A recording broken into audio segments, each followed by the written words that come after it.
So బైబిల్లో ఉన్న interesting విషయాలు, సైంటిఫిక్ విషయాలు తెలుసుకోవడానికి ప్రయత్నించేద్దాం. ఉష్ణధారలు అనగా సూర్యకిరణాలు మొట్టమొదటిగా గుర్తించి కనుగొన్నటువంటి చక్కని శాస్త్రవేత్త అనా.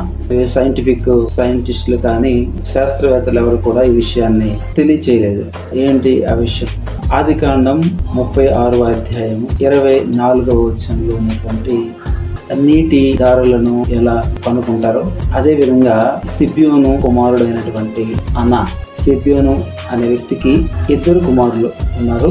పెద్దవాడి పేరు అయ్యా. ఆయన బహుశా ఆ తర్వాత చనిపోయి ఉండొచ్చు, అందుకే అతని సంతానం గురించి కూడా తెలియచేయబడలేదు. రెండో వ్యక్తి అనా.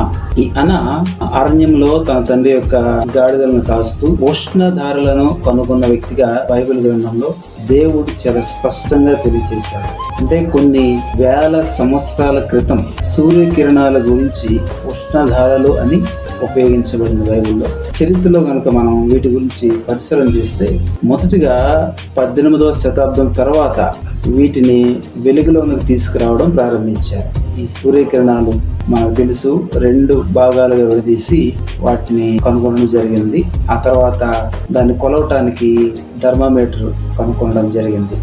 సో కానీ గొప్ప విషయం ఏంటంటే ఎవరో గుర్తించిన విషయం, కానీ దేవుడు గుర్తించిన విషయం, ప్రపంచానికి ఉన్నట్టుగా సత్యాన్ని తెలియజేసిన విషయం ఏంటంటే అనా అనేటువంటి వ్యక్తి సైన్స్ లో ఒక శాస్త్రవేత్తగా గుర్తించకపోయినప్పటికీ దేవుడు అతనికి ఇచ్చిన ప్రత్యేకతను దేవుడు గుర్తించాడు.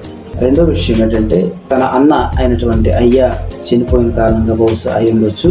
తర్వాత తన తండ్రి స్థానంలో అనా అనే వ్యక్తి ఒక మంచి శాస్త్రవేత్తగా ఉంటూ కూడా తర్వాత తన తండ్రి బాధ్యతలు నాయకుడుగా, ఒక మంచి నాయకుడుగా అదే ఆదికాండం 36వ అధ్యాయంలోనే 29వ వచనంలో ప్రజలకు ఒక గొప్ప పరిపాలన అందించినటువంటి మంచి నాయకుడుగా ఉష్ణధారలో కనుగొన్న అనా అనేటువంటి ఈ యొక్క శాస్త్రవేత్త మంచి నాయకుడుగా ప్రజలకు పరిపాలన అందించినట్లు ఈ గొప్ప విషయాన్ని మనం గుర్తించాలి. దేవుడు అతన్ని గుర్తించాడు.